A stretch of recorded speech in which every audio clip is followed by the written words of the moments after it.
Hello, ladies and gents. Romie Reviews here. Please like, comment, subscribe. All right, it's about that time again. Sorry for the voice. Getting over allergies slash cold was a mess for a couple of days. But all of that has to be put aside because guess what?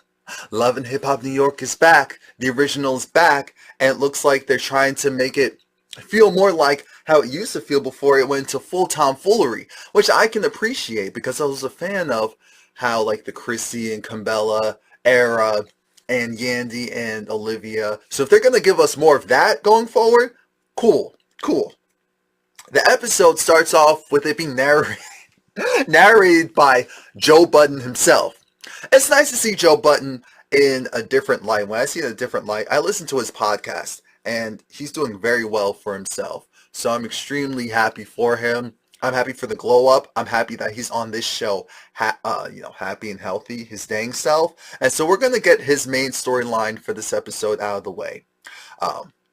We see that Sin is his woman, that's his girlfriend slash the mother of his son, Lex, and baby Lex. And the baby's cute. The whole family dynamic is cute. Their storyline this season, it's going to start off one way. It's going to end off another because I know that Sin is working on music, so I'm sure they'll bring that up later on. But right now, it's going to focus on their relationship and the fact that he wants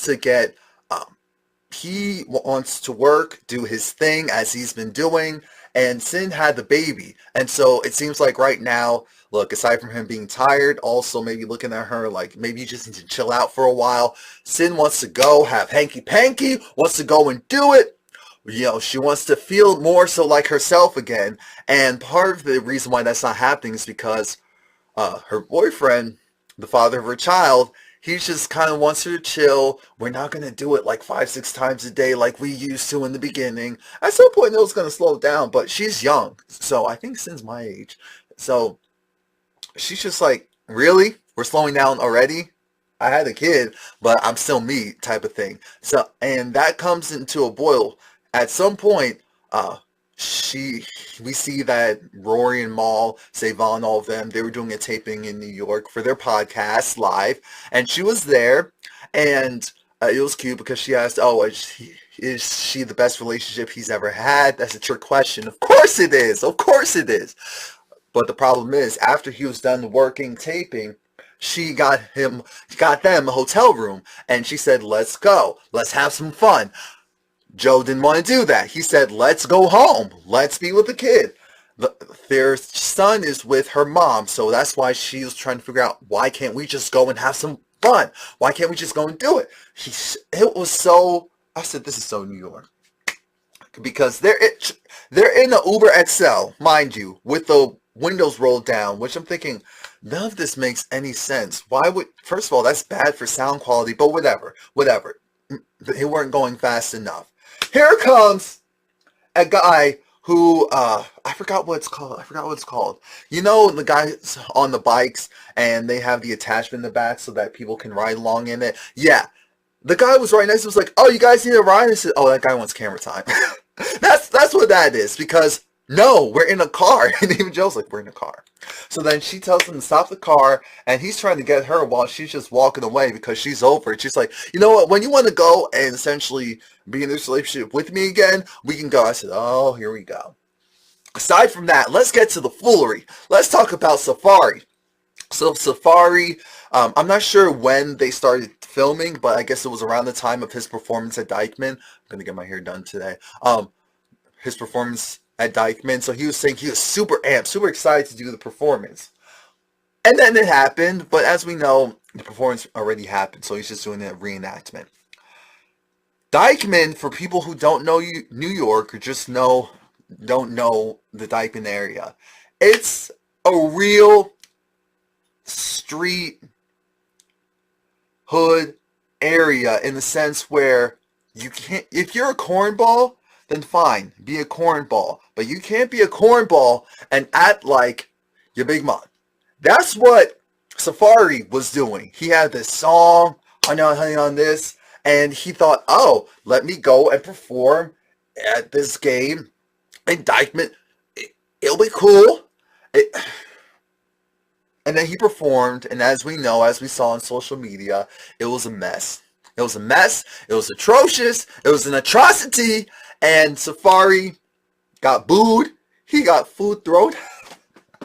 he got food. It's too much. I remember listening to the Joe Budden podcast, and Joe called up Safari, and I guess he had a sit-down conversation with him probably afterwards.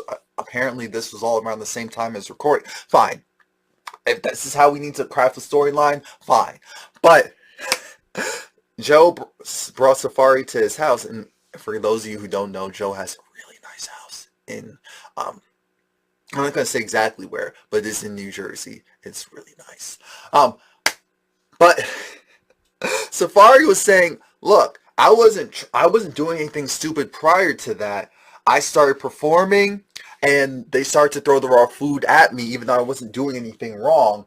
And then that's when he made the comments about, oh, well, you know, I sleep with women that you guys could only dream about. And even when he said it then, even though they were already throwing the food at him, I'm thinking, this is the last thing you need to do, Safari. You need to exit stage left now before they get physical. People don't take you seriously. You went to a place where if you're not going to be taken seriously, they need to play up that you're a jokester. You did the polar opposite, and that's why you lost. That's why Joe was telling him, why would you go there? And remember, this is all around the time when Safari also got his jewelry jacked, and Joe was saying, why are you still iced out? This isn't even your normal thing. This isn't you. You're not this super flashy, oh, I'm here in the streets. No, that's not you. To make matters worse, you went and got the same jewelry back 2 weeks later. They didn't give it back to you. The police didn't get it back to you. You went and purchased it all again. And all of us are just looking at him like, it's Safari. What do you expect? What do you expect, really? Anyway, so there was that. Apparently Safari and Juju, I saw it online already. We already saw that storyline coming to pass last season. But aside from that, Yandy, right now, she wasn't a main focus. We see that she's going to eventually be a foster mom. We already know this stuff because of social media, but we're going to see that next episode. A lot of this episode was crafted around Joel's and we even saw Rich for like a blurb. Rich was like an associate. Actually, before we get to the Joel's one, no, let's talk about that right now. So Joel's, as we know, he was caught in, what was it, LaGuardia or JFK? Either way, it was in New York airport, which is all that matters. That's something you don't do. He was caught with a gun, and he ran. So he goes and tells us that he actually had drug issues due to Percocets. He had issues with his teeth, and the dentist prescribed him Percocets, and then he got addicted. And he was also, and people, I guess, didn't really hear him when he was saying this, he was also doing lean. He was also smoking weed. He was doing all this stuff, this combination that had his mind just elsewhere. And I said, now this makes more sense. I'm not talking about the gun stuff, because that was just stupid. But I just mean in general, because stuff seemed off with him for a little while now. So now it makes a lot of sense why. And now it's a situation where he can't live with his wife and his children because the judge allowed him to go back home, but not to his own home, to his mom's home. His mom is the one who has to keep charge and keep watch of him while the court proceedings occur. And the thing is, Cambella's over it, but she loves him and she's gonna, stick with it. They actually have a scene in the park, and this is where he gets the call. Well, they like to do reenactments. Essentially, this scene was to let him know that he has two options. He can either serve a potentially, a 5-year stint in jail, or he could serve 2 months with good behavior, maybe 6 months to a year. Well, no, they'll probably have him serve at least a year because it was a gun charge. They take that very seriously in New York. For people who aren't aware. And he was just saying how, Bella was just saying how all the stuff that she's been put through and having to navigate with him and his drug issue, it was just a lot. and that's why their relationship was how it was. That was partially the reason why she was out here looking a certain way, as far as like wilding out, dealing with him. I said, okay, now this makes more sense. But I'm thinking, this feels like a Yandy M and DC storyline part 2. That's all I was thinking the entire time. They're going to work it out. They're going to figure it out. They love each other. Eventually, they'll have to let the kids know. But until then, let's go to Alexis Sky. Yes, Alexis Sky is back. Alexis Sky is back, and apparently she signed with Treyway. A lot of people who don't know that, I believe that's, if I'm not mistaken, I feel like that's more so a management team. Yeah, so Treyway, I believe it's a management team, and it's the same people that's like 6ix9ine, Fetty Wap, all the same management. Speaking of that, the guy who was the manager in this past episode, in season 9, episode 1, he got arrested along with 6ix9ine. So I guess Alexis and Fetty Wap, I don't know who's handling their day-to-day stuff right now. What I do know is that he was saying he doesn't want any of that goofy stuff, any of that messy stuff that she has going on with Fetty Wap to interfere with what he's really trying to do with her. She said she can't promise that. And I said, you know what? I appreciate the honesty. Even though it's not professional, I appreciate the honesty, because at least she's not going to say, oh, yeah, I'm taking this seriously. Apparently, she acknowledges she can't really sing. She's not doing the acting thing, but she's a decent rapper. And don't let that stupid, corny diss track fool you, the one that we heard when she was in, what was it, Miami? Hollywood? Wherever she was in the franchise previously, distract you from, she has some skills. So she signed with Treyway, and of course, the guy kept asking her, but you're going to have to get it together with the whole Fetty Wap thing. She said, no. Well, he warned her, in comes Fetty Wap, because we already know how this goes with Mona Scott Young production. We told you this. This was going to happen. You didn't believe us. Now what? That's what happened. And she was over it. She was very upset, but she stayed very calm.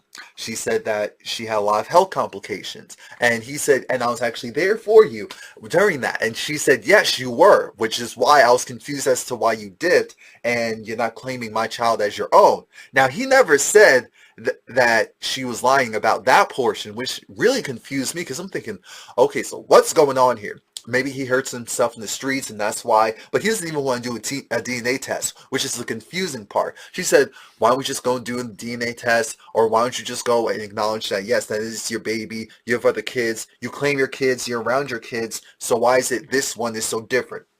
He didn't really answer that, but he just answered, I'm not as much of a deadbeat as you're trying to make it seem.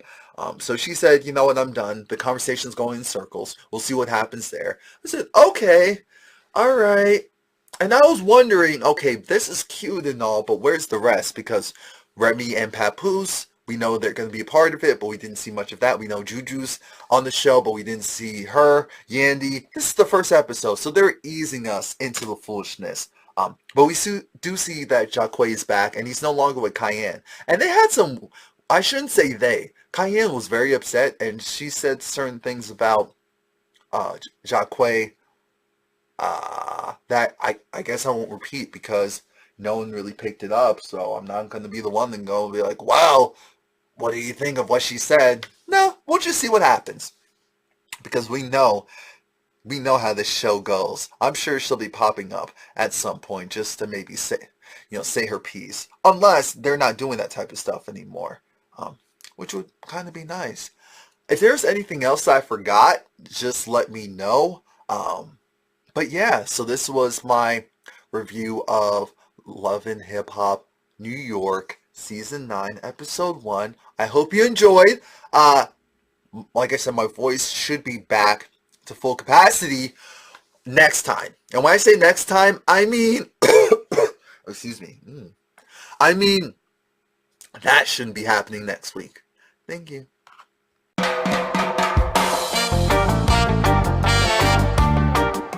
So I forgot to mention that Mano, he's on the show with his girlfriend, and her storyline is she got shot.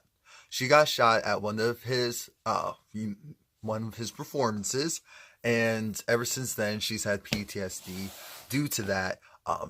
Obviously, they're working through that, but he really loves her. Feels like she's the one, and that's great. And he also talks about how his career, well, I shouldn't even say his career, how his life has transformed from the streets to the stage.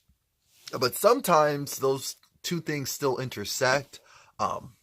Eventually, the goal is for that not to occur, but and I believe, if you didn't know, he really is the face. Is it the face or brand ambassador for Sean John? It's one of those terms. But either way, big ups to him for that. We do know that he, like I previously said, him and Cayenne, they're no more. Exactly what happened, I don't know. Let's not. Come back next week because